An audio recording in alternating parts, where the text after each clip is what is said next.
Poukoumel FM, dans un instant, le journal.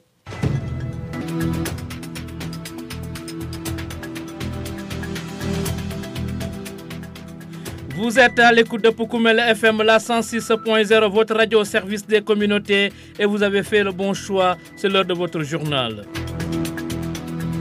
Tout d'abord, les titres: renforcement de la résilience des communautés et des systèmes de santé face au changement climatique, le projet Sénéa lancé dans la région de Sédhiou. Pérennisation du système d'alimentation scolaire, le projet Soukabe Djangou Ar porte le plaidoyer auprès des collectivités territoriales de la région de Sédhiou.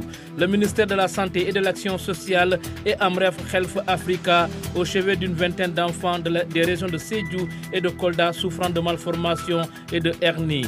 L'actualité des sports va compléter cette présente édition d'information. À la mise en onde se trouve Abdou Diédhiou. Le journal avec Younous Barou. Merci de choisir Poukoumel FM pour vous informer. Pour la poursuite de l'alimentation scolaire dans la région de Sédhiou, le projet Soukabe Djangou Ar a organisé une activité de plaidoyer dans la capitale du Pakao. Il s'agit d'amener les collectivités territoriales à inscrire une ligne budgétaire spécifique pour soutenir les cantines scolaires afin de lutter contre la déperdition scolaire. Mohamed Sibi, assistant de programme à Sicodev Afrique, s'en explique au micro de Poukoumel FM. Nous sommes là dans le cadre d'un activité de plaidoyer et d'information, de mobilisation des acteurs territoriaux et locaux pour essayer d'identifier des possibilités de pérennisation de l'alimentation scolaire. Aujourd'hui, nous sommes là, nous avons réuni le conseil départemental, les maires des communes d'intervention du projet Soukabe Djangou Ar à Sédhiou. Maintenant, c'est pour discuter, échanger, essayer de voir comment les maires vont s'engager à inscrire une ligne spécifique dans le cadre du financement des cantines scolaires. Et aussi essayer d'identifier et de partager des expériences d'autres communes qui ont contribué dans le cadre de l'alimentation scolaire, mais aussi dans le cadre du soutien des établissements, que ce soit la construction d'écoles, la construction de murs ou bien d'autres activités liées à l'école. Donc là, aujourd'hui, nous sommes là, nous avons mobilisé tous ces acteurs pour échanger autour de cela. Maintenant, c'est un atelier d'une demi-journée qui va nécessiter d'échanger, de partager des expériences aussi, parce que là, ce que nous avons identifié dans le cadre, par exemple, de l'exemple de Ziguinchor, où le ZRDR avait réussi à mobiliser la mairie, à échanger avec eux, à discuter, à négocier pour qu'ils puissent mettre une ligne spécifique réservée au financement de l'alimentation scolaire, même si la mairie n'a pas de moyens financiers à mettre sur cette ligne-là. Maintenant, des partenaires se sont positionnés pour financer l'alimentation scolaire. C'est dans ce cadre que la mairie a eu la possibilité de capter ces fonds et de les mettre dans le cadre de les intégrer dans son budget. Maintenant, c'est ce que nous voulons faire avec les collectivités territoriales pour qu'ils parviennent, même s'ils n'ont pas de budget à mettre dans le cadre du financement de l'alimentation scolaire, au moins d'inscrire une ligne. Maintenant, il y a des plans d'action de durabilité qui ont été élaborés dans le cadre des activités de cantine, dans les zones d'intervention. Nous allons présenter ces plans d'action, essayer de discuter et d'identifier des actions les plus prioritaires, essayer de demander aux collectivités locales, aux élus locaux, qu'est-ce qu'elles peuvent faire dans le cadre de la mise en œuvre de ces plans d'action de durabilité. On va ensemble identifier des actions les plus pertinentes, essayer de définir les actions à mettre, essayer aussi de définir un plan de suivi que Counterpart et Sicodev vont appuyer pour la mise en œuvre de ces actions identifiées. Face au défi du changement climatique, le projet Sénéa, comprenez par là la propreté, vient d'être lancé dans la région de Sédhiou, financé à plus de 500 millions de nos francs par l'agence française de développement et de la fondation Sonafi. Le dit projet, qui va durer 2 ans, vise à renforcer la résilience des communautés et les systèmes de santé pour faire face au changement climatique qui menace la planète, a fait constater Dr Karel Nana, coordonnateur des programmes de l'ONG Soltis. Nous l'écoutons. Nous sommes à Sédhiou dans le cadre du lancement du projet Sénéa, qui est un projet financé par l'Alliance française de développement et la fondation Sanofi. C'est un projet One Health qui vise effectivement à renforcer la résilience des communautés, mais au-delà, la résilience aussi des systèmes de santé. C'est un projet qui ambitionne d'aider la communauté de manière globale au niveau des Sédhiou à faire face aux défis du changement climatique. C'est un projet qui, comme nous l'avons dit, qui a vraiment deux axes principaux, un axe communautaire. Et donc, sur cet axe communautaire, nous allons essayer de sensibiliser, de former les communautés sur la problématique des défis, des challenges climatiques. Mais nous avons aussi un axe renforcement des systèmes de santé, et à ce niveau-là, nous allons également former les acteurs de la santé à faire face à la gestion, tout ce qui est gestion des déchets biomédicaux, tout ce qui est challenge climatique au niveau de ces systèmes-là. C'est un projet financé à hauteur de 900 000 euros, 700 000 euros par l'Alliance française de développement et 200 000 euros par la Fondation Sanofi. C'est un projet qui va s'étendre sur une période de 2 ans, donc jusqu'au 31 décembre 2026. Justement, le sous-préfet de l'arrondissement de Djirédi, qui a présidé le dit lancement, souligne que ce projet sera d'un grand apport pour les collectivités territoriales dans la gestion de l'environnement et la santé, avant d'inviter les communautés à se l'approprier pour sa pérennisation. Moussa Sy, le sous-préfet de l'arrondissement de Djirédi, que voici. Le projet SENEA est venu, comme le coordinateur vient de le dire, appuyer les collectivités locales dans la gestion de leurs compétences en matière d'environnement et de santé. Je crois que c'est un projet à saluer et que tous les participants d'ailleurs ont salué de par leur intervention, parce qu'aujourd'hui on sait que la santé animale, la santé humaine et aussi le problème des écosystèmes, tout est lié, et que donc il faut prendre aujourd'hui la santé globalement et essayer de voir, de mettre en œuvre des mécanismes de lutte efficaces pour quand même influencer positivement, j'allais dire diminuer sensiblement les effets du changement climatique au niveau de nos circonscriptions. Oui, l'appel que je lance, c'est l'appel que tout le monde vient de lancer. Vous avez vu, tout le monde est revenu sur la sensibilisation. Bien sûr qu'on ne peut pas nier aujourd'hui ce que les collectivités locales sont en train de faire en matière de propriété, en matière de santé. Et je crois que ça a été favorisé aujourd'hui par l'initiative gouvernementale dans le cadre du projet Setal Sogokh. Et vous avez vu que tout dernièrement, Monsieur le Président de la République, Son Excellence Bassirou Diomaye Faye, est revenu là-dessus.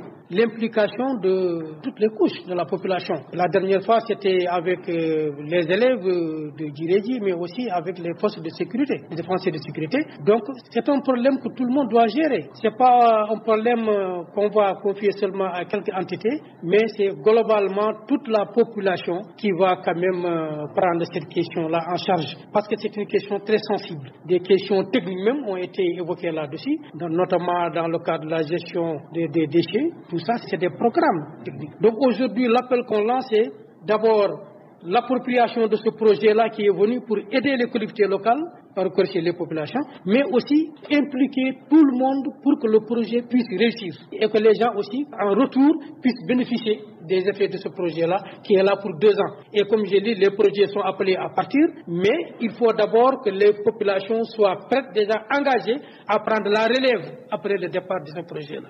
Vous écoutez les informations sur Oukoumel FM, la 106.0. Un mot de santé à présent, une vingtaine d'enfants des régions de Kolda et de Sédhiou souffrant de malformations et de hernie ont bénéficié d'un camp de chirurgie, une opération rendue possible grâce au ministère de la Santé et de l'Action sociale en partenariat avec Amref Health Africa. Tida John, la directrice régionale des programmes à Amref, revient ici sur l'objectif du dit camp de chirurgie. Je pense que l'impact est très important, surtout dans la région de Kolda et la région de Sédhiou où nous opérons. C'est de venir en aide aux familles qui ont des cas d'enfants qui ont besoin de chirurgie. C'est de pouvoir apporter une solution pour des problèmes de santé, mais au-delà des problèmes de santé, je pense que c'est l'aspect social que je veux mentionner ici et que Amref tient à faire comme mission dans la région de Kolda et dans toutes les régions où nous opérons. Je pense que la partie sud, historiquement, depuis que AMREF est au Sénégal depuis 2011, fait partie de nos zones d'intervention. Donc c'est une zone pertinente. On voit les gaps d'accès aux soins, mais également les besoins que nous avons toujours notés dans cette zone. Donc cette pertinence-là, je pense qu'elle n'est plus à discuter et que nos équipes qui sont là continuent d'aller dans les communautés pour identifier les enfants, les personnes qui sont dans le besoin et pour venir travailler avec les autorités sanitaires et apporter des solutions. Les autorités sanitaires de Kolda, tout comme les parents des enfants bénéficiaires, ont tenu à magnifier cet acte du ministère de la Santé et de AMREF Health Africa. Écoutons tour à tour Ignace Biagui, chef du service administratif et financier de l'hôpital régional de Kolda, représentant du directeur régional, et Djeneba Bari, accompagnante d'un patient, des propos recueillis par notre confrère Pape Kadiali Badji. Pour les critères de sélection, ce sont d'abord des enfants. C'est des enfants qui sont opérés. Ensuite, le deuxième critère, c'est un critère social. C'est des enfants dont les parents sont démunis. Ensuite, le troisième critère aussi, c'est des critères scientifiques. C'est des patients pour lesquels le diagnostic a été posé et le chirurgien en connaît l'indication chirurgicale. Donc ce sont les trois critères qui ont présidé à la sélection de ces patients. Aujourd'hui, vous avez combien de patients? Aujourd'hui, nous avons 12 patients. Le deuxième jour, nous aurons 11 patients et le dernier jour, 3 patients. Ensuite, nous terminerons par l'enseignement post-universitaire que nous allons délivrer. Il y a diverses pathologies, mais ce qui prédomine ici, ce sont les pathologies malformatives, surtout les enfants qui présentent des hernies. On collabore avec AMREF depuis très longtemps et on peut dire que c'est devenu même un rituel parce que chaque année nous faisons le sud pour réaliser ces missions chirurgicales. Ça c'est la 5e fois qu'on vient à Kolda pour une telle mission. J'ai amené mon petit-fils âgé de 4 ans. Je l'avais amené ici en consultation pour hernie ombilicale et on m'a demandé vraiment un coût très coûteux. Je ne pouvais pas vraiment honorer. Et donc avec le camp AMREF, vraiment j'ai vu Marem et je l'ai expliqué. Elle m'a dit que vraiment après on va voir ce qu'on pourra faire de ça. Donc je salue vraiment cet acte parce que sinon l'enfant là allait souffrir, allait traîner avec cette maladie jusqu'à avoir une autre encore maladie plus grave que ça. Si vous nous prenez en cours, vous êtes bien dans la principale édition d'information de Poukoumel FM, votre radio au service des communautés. Les populations de Sare Moussa Ndourou dans la commune de Sare Bidji réclament leur marché qui, selon eux, est construit sur papier depuis 2022 pour une valeur de 32 millions de francs CFA, alors qu'il n'en est rien en réalité. C'est pourquoi elles interpellent leur maire afin qu'il apporte des éléments de réponse face à cette situation, sans quoi elles n'excluent pas de durcir le ton. Sadio Mbalo, chargé de communication du mouvement Diaben Keben, porte leur parole. Nous tenons en premier lieu à appeler le sous-préfet de la commune de Sare Bidji à exiger un éclaircissement de la part du maire relatif aux 32 millions de francs CFA votés et débloqués en 2022 pour la construction d'un marché à Sare Moussa Ndourou. À ce jour, force est de constater qu'aucune avancée n'a été constatée, aucune brique n'a été posée sur le site désigné pour cette infrastructure cruciale. Il est essentiel que la lumière soit faite sur l'utilisation de ces fonds. Car chaque centime dépensé doit être justifié devant les citoyens. Le marché n'est pas qu'un simple projet d'infrastructure. Il représente un maillon essentiel pour le développement économique de notre commune. Surtout dans un environnement rural comme le nôtre. Le marché fonctionnel est une opportunité pour les producteurs locaux de vendre les produits, pour les entrepreneurs de créer de l'emploi, surtout pour nos populations, bénéficier d'un accès à des biens et services de proximité. C'est une nécessité pour le quotidien de chacun d'entre nous. Nous devons également rappeler avec la plus grande fermeté les dangers inhérents au détournement des deniers publics dans le contexte de notre pays. Le Sénégal a pris la ferme décision de s'engager dans une logique de traque des biens mal acquis et lutte contre la corruption. Nous serons acceptés qu'un élu local qui a pour mission de servir sa communauté trahisse cette confiance par des actes de détournement. Nous exigeons donc que la justice soit saisie si de telles irrégularités étaient avérées.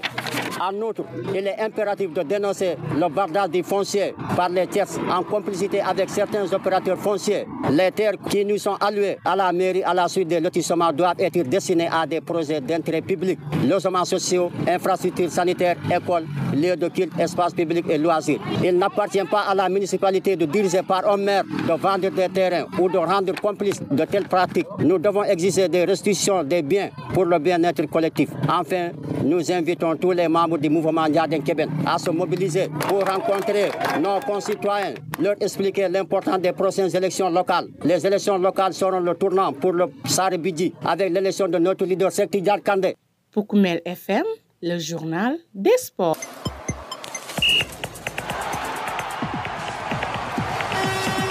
Vous l'avez compris, nous allons parler cette fois-ci de sport, préparation Coupe du Monde. La sélection sénégalaise de beach soccer poursuit sa préparation pour la Coupe du Monde 2025 après une série de matchs amicaux face aux Seychelles.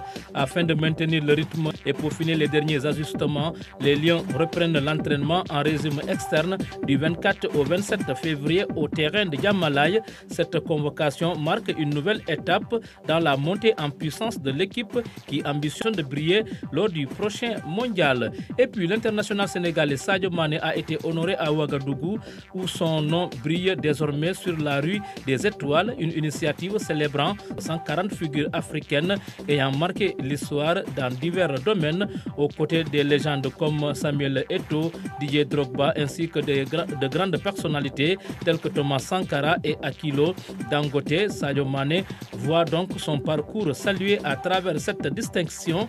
La rue des Étoiles située sur l'avenue Kwame Nkrumah à Ouagadougou a été inaugurée le 22 février 2025 en ouverture de la 29e édition du Festival panafricain du cinéma et de la télévision de Ouagadougou, FESPACO. Au-delà de ses trophées et exploits sur le terrain, Sadio Mané est un modèle d'engagement social, notamment grâce à ses nombreuses actions en faveur de l'éducation et de la santé au Sénégal, particulièrement dans son village à Bambali. Son nom désormais gravé dans la pierre restera inscrit dans la mémoire collective africaine. C'est tout pour la passe des sports. Ainsi se referme ce journal, le rappel des titres.